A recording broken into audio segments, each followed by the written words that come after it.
počas roka vlastne sme napätí v tom kolobehu, jak myška v tom kolečku. Práca, rodina, možno nejaký koníček, sem tam dovolenka. A vlastne to stále beží dokola a ten čas beží veľmi rýchle.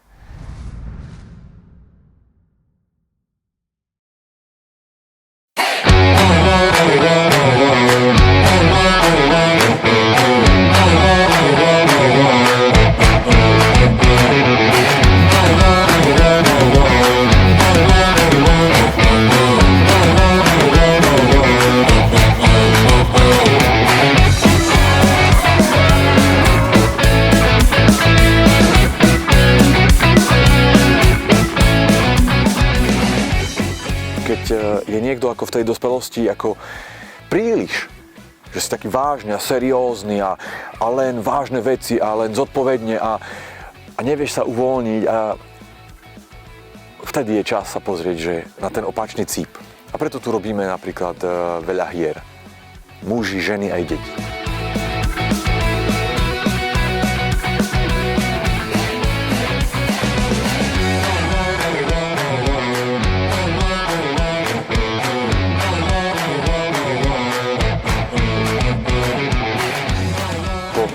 Pár dňov vlastne spadnú masky.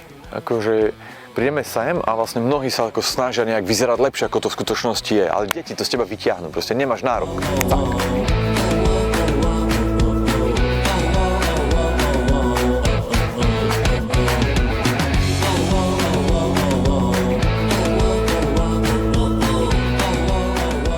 Vlastne je dôležité, že aby deti videli rodičov, že sa vedia hrať. A na toto tak ako cez rok dosť myslím, že ako fakt dôležité, že je zbytočné, že ja im hovorím, že majú ísť tancovať, ale keď oni mňa nevideli tancovať, tak oni sami od seba tancovať nepôjdu. A že toto je jedna z takých vecí, že čo si tak vnášam ja potom do života.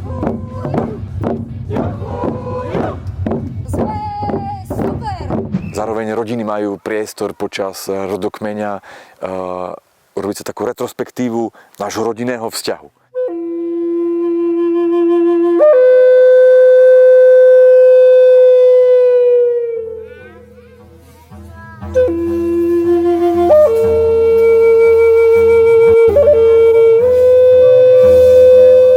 Taká otázka. To, ako to máme v rodine, je to, ako to chceme naozaj mať? Ako žijeme ako rodina? Je to to, ako žijeme, to, ako chceme ďalej žiť?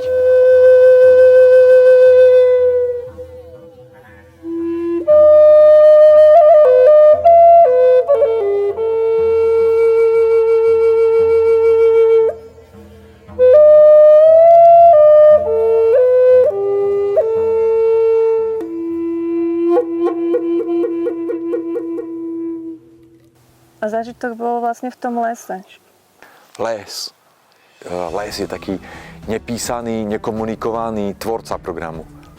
Každý deň sme v lese, polovička dňa je vždycky v lese. A aj keď to nehovorím nahlas, tak ten les vlastne je spolutvorca. Hej. A je obrovskou pomocou. Les vieme mnohí, že ideme na vychádzku do prírody a príjeme taký iný, uvoľnený. Takže nie z toho dôvodu ho používame, ale vlastne ako pomáha nám. Čiže aj veľakrát vysielame alebo dávame pozvánku pre naše rodiny, ktoré sú tu, stráviť istý čas v lese. Kedy sme vlastne minulý rok stavali mosty, že každý ku každému si hľadal cestu. A myslím si, že sa nám to aj celkom podarilo, tak identifikovať, že každý ku každému má vlastne inú cestu. Že každý sme také individuum, že vlastne ku každému si stávame také iné nejaké cestičky. A s každým v našej rodine je nám dobre pri inej aktivite. No a veľa nám to ovplyvnilo potom aj to fungovanie tej rodiny. Že veľa vecí, čo sme si tu nastavili a povedali, že sme aj zaviedli do chodu tej rodiny. A som za to vďačná. Prirodzene zdieľame, prirodzene si hovoríme, čo sa s nami deje. Prirodzene prinášame tie témy na stôl, ktoré tu možno nejakí iní ľudia prinesú prvýkrát, tak to my máme ako v našom živote, myslím, že dobre integrované. Ale prizývať k tomu deti, a naše deti sú ešte malé, vlastne od relatívne útleho veku sem chodia a čím viac ich pozývať k tomu, aby aj oni zdieľali s nami, ako sa majú, čo prežívajú, čo je pre nich dôležité a tie štruktúry, ktoré používame tu na rodokmene, ktoré sa možno tak ako naučíme alebo okúkáme aj od iných párov, iných rodín, tak tie nám fungujú. Takže za mňa to bolo asi najviac také život meniace, to, čo prirodzene my sme medzi sebou mali, viac do toho prizývať deti a viac ich integrovať do toho. Takže nejaká vízia rodiny je pre mňa v tom veľmi dôležitá. Ako odísť domov s niečím, čo môžeme do nášho rodinného života priniesť. Alebo aj partnerského. Čo sa nám zatiaľ nedarí, ale môžeme to priniesť a môžeme to skúsiť žiť. No a potom je aj spirituálne uvoľnenie. A to je vlastne celý potom ten balíček. Čiže aj ako vyčistiť rodinný stôl. Máme nejaké témy, ktoré sme si sem priniesli ako pár.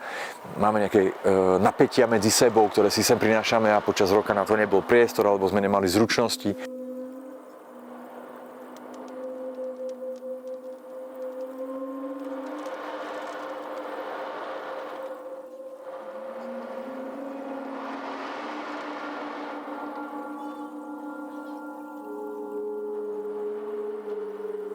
Ako dôjsť k odpusteniu, ako sa ospravedlniť, ako priniesť do života to, že lebo pre nás je ľahké vlastne povedať negatívne veci veľmi rýchle, ale pozitívne už ako si menej nám prichádzajú. Hej, čiže aj to je pre mňa vlastne súčasťou toho uvoľnenia na spirituálnej úrovni.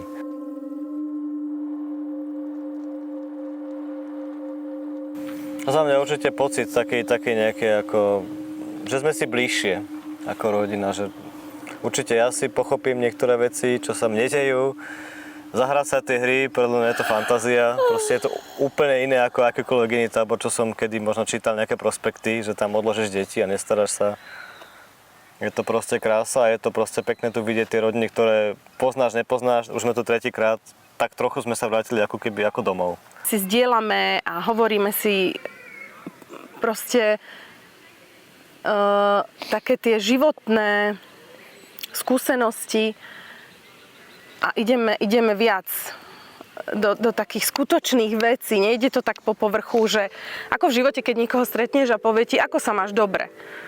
Tak tuto to tak nie je. Tu je to také, že sa zamyslíš, možno si prvé povieš, že toto sa ma celý rok nikto nespýtal, alebo sa to spýtal, že chcel počuť, že dobre, zle, alebo fajn, ale keď sa ťa to tu niekto spýta, tak sa zamyslíš, že vlastne ako sa máš.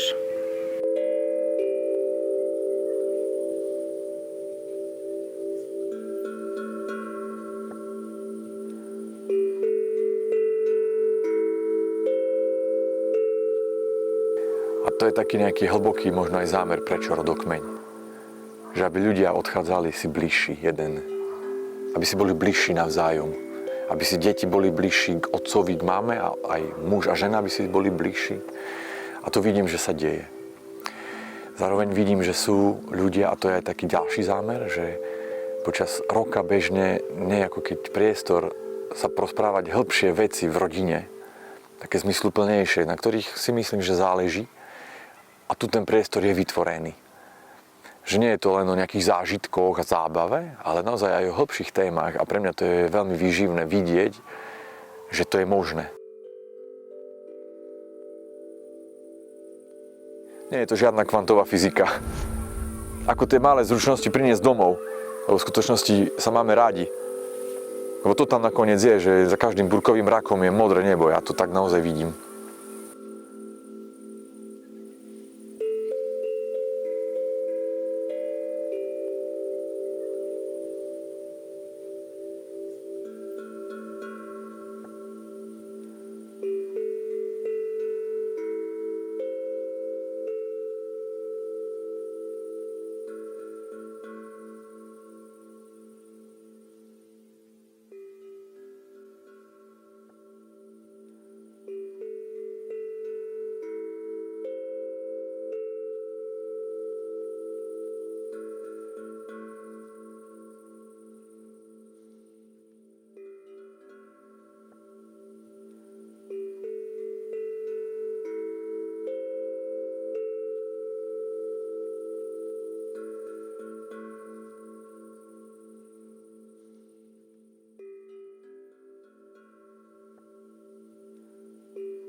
Rodokmeň nie je riešenie na všetko, ale rodokmeň je vlastne semienko, ktoré sa môže byť ako zasadené a ako to budeme polievať doma, to je naša už téma.